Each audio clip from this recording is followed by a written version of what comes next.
जब विधवा महिला के मांग से सिंदूर उजड़ उजड़ जाता है तो जिंदगी में अकेले हो जाती है, उसका कोई सहारा नहीं होता है। इसका फायदा गांव के एक लड़का होता है उठाता है। उसका उम्र होता है 23 साल, लेकिन विधवा महिला का जो उम्र होता है 35 साल। नमस्कार दोस्तों, मैं संकेत सिंह आपका स्वागत करता हूँ संकेत स्टोरी में, और आशा करता हूँ स्वस्थ होंगे, अच्छे होंगे। आज की जो क्राइम कहानी, एक क्राइम घटना है बिहार में। एक जगह लगता है सहरसा, वहां पर थाना है कासनगर, उसमें गांव लगता है पंडरिया। ये सच्ची घटना 9/7/2025 की। चलिए दोस्तों, इस घटने के बारे में मैं पूरे विस्तार से आपको बताता हूँ। पनरिया गांव में एक विधवा महिला रहा करती थी। कुछ दिन पहले उसके पति मर जाते हैं। जब पति मर जाते हैं तो किसी तरीके से अपना जीवन यापन करती है। उसका कोई सहारा नहीं होता है। सहारा नहीं होने के चलते वो ज्यादा बोलती नहीं है, अपने घर में ही रहती है। और उसी के बगल में एक लड़का रहा करता था जिसका नाम होता है अमन। उसकी उम्र होती है 23 साल। जो विधवा महिला होती है उसकी उम्र होती है 35 साल। कहाँ एक 35 साल की उम्र की महिला और कहाँ 23 साल का उम्र का लड़का, एक नौजवान लड़का उसके प्यार में इस कदर पागल हो जाता है कि किसी तरीके से उससे बात करना चाहता है। लेकिन जो विधवा महिला होती है वो सोचती है कि मेरे मांग से सिंदूर तो उजड़ गया है, लेकिन मेरे पर और कोई दाग ना लगे, जिसके चलते बहुत ज्यादा डर जाती है, सहम जाती है। और लड़का कोशिश करता है उस महिला से बात करने के लिए।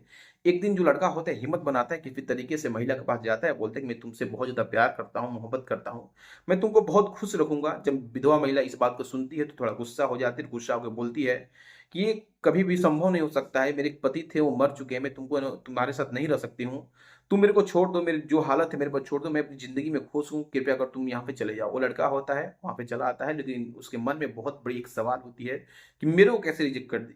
कहा एक 35 साल की महिला जो विधवा है, मैं इसका जिंदगी संवारना चाहता था और मेरा प्यार था, मैं इसके इजहार कर रहा था, लेकिन जो विधवा महिला होती है उसके मन में उस लड़के के प्रति कोई भाव नहीं होता है, कोई गुस्सा नहीं होता है। वो सोचती है कि एक लड़का है जो यंग लड़का है, शायद कभी लड़के गलती कर देते हैं, उसको माफ कर देती है। इसी का फायदा उठाकर जो अमन होता है 9/7/2025 को उस महिला से बातचीत करने जाता है। जब बातचीत करता है तो अमन बोलता है कि मैं तुमसे बहुत ज्यादा प्यार करता हूँ, तुम नहीं मिलोगी तो मैं मर जाऊंगा, मैं तुमसे शादी करना चाहता हूँ, मैं तुम्हारे साथ रहना चाहता हूँ।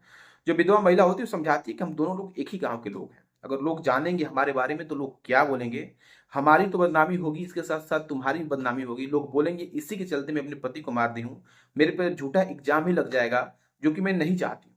तो लड़का मानने को तैयार नहीं होता है। किसी तरीके से महिला और उस लड़की के बीच में कहासुनी हो जाता है। जब कहासुनी होता है तो लड़का जबरदस्ती करने लगता है, और उसी का फायदा उठाकर जो अमन होता है उस महिला के साथ जबरदस्ती बलात्कार करने लगता है, रेप करने लगता है। महिला हालांकि चीखने चिल्लाती है, लेकिन उसका आवाज लोगों के कानों तक नहीं पहुंच पाता है।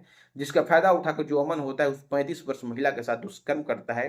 और दुष्कर्म करने के बाद उस महिला से बोलता है कि मैं तुम्हारा वीडियो ही बना लिया हूँ, अगर तुम किसी को बताओगे तो ये जो बात है मैं चारों तरफ सोशल मीडिया पर वायरल कर दूंगा, जिसके बाद तुम कहीं मुंह दिखाने के लायक नहीं रहोगे। एक विधवा महिला, उसका पति भी नहीं है और उसका कोई भी नहीं है, वो डर रही है कि मैं करूं तो करूं क्या करूं। एक नजदीकी थाना क्षेत्र होता है, वहां जाती है और पुलिस जो पूरी सच्चाई है बताती है। विधवा महिला को देख के जो पुलिस के लोग होते हैं एफआईआर दर्ज नहीं कराते हैं, बोलते हैं कि महिला थाना में जाइए और जो इसका रिपोर्ट है महिला थाना में ही होगा। इधर जो लड़का होता है वो फरार हो जाता है। और जब पता लगता है कि जो महिला है थाना में गई है तो कोशिश भी करता है रुकने के लिए, लेकिन जो महिला होती है किसी तरीके से पुलिस स्टेशन पहुंच जाती है और भीड़ भाड़ के एरिया में पहुंच जाती है, जहां पे ये मुमकिन नहीं होता है कि जो अमन होता है उस महिला को रोक पाए। महिला जो होती है नजदीकी जो थाना क्षेत्र था वहां पे जाती है, लेकिन उसको वहां पे एफआईआर दर्ज नहीं किया जाता है, और वहां से महिला के पास जाती है, महिला पुलिस के पास जाती है, वहां पर भी उसका एफआईआर दर्ज नहीं होता है। जिसके चलते 1 घंटे 1.5 घंटे तक भटकने के बाद महिला की भी तरीके से पुलिस स्टेशन में एफआईआर दर्ज होता है। और जो महिला बताती है कि जो लड़का है अमन नाम का लड़का मेरे से बहुत ज़्यादा बलात्कार करता है और मेरे साथ ज़बरदस्ती करता है। मैं इसको मना करती हूँ कि तुम मेरे साथ ऐसा मत करो, लेकिन वो मानता नहीं है। साहब मैं किसको मुँह दिखाने के लायक हूँ, मैं कैसे जीऊँगी, लोग मेरे को क्या बोलेंगे, मेरा तो कोई इज़्ज़त ही नहीं है। इतने में जो पुलिस होता है छापामारी कर देती है, और छापामारी करने के बाद जो लड़का होता है उसका जाँच पड़ताल होने लगता है, लेकिन लड़का फरार होता है। लड़का कहीं मिलता नहीं है। एक जो लड़का होता है 23 साल का, और कहाँ 35 साल की महिला उसके साथ ज़बरदस्ती बलात्कार करना, हमारे समाज में इसको बहुत ही बड़ा निंदनीय माना जाता है। और जो ये घटना होती है बहुत बड़ी घटना होती है कि पंडरिया गांव में ऐसा कोई व्यक्ति नहीं था जिसका विरोध नहीं कर रहा था। जो गांव के लोग होते हैं अच्छे लोग होते हैं, इसका विरोध भी कर रहे थे। लेकिन अभी भी घटना स्थल से जो अमन होता है फरार होता है, वहां पे कोई व्यक्ति नहीं होता है। जो उससे गांव के लोग होते हैं किसी तरीके से बोलते हैं कि इसको पकड़ा जाएगा, लेकिन पुलिस प्रशासन अभी भी इसमें कामयाबी नहीं पाई है। लेकिन किसी तरीके से 1-2 दिन बीतने के बाद अमन पकड़ा ही जाएगा ऐसा अनुमान लगाया जा रहा है। लेकिन जो महिला होती है उसकी जिंदगी में एक बहुत बड़ी मोड़ आ गई। वो किसको मुंह दिखाए, अब घर भी जाए तो कैसे जाए, लोग उसको ताना मारेंगे। अगल बगल के लोग जो उसके मायके ससुराल के लोग हैं, अगल बगल के लोग वो भी ताना मारेंगे, बोलेंगे कि पहले पति को खा गई, अब ऐसा ऐसा केस करके इस लड़की को फंसाना चाहती है। ये बिल्कुल सत्य घटना है दोस्तों।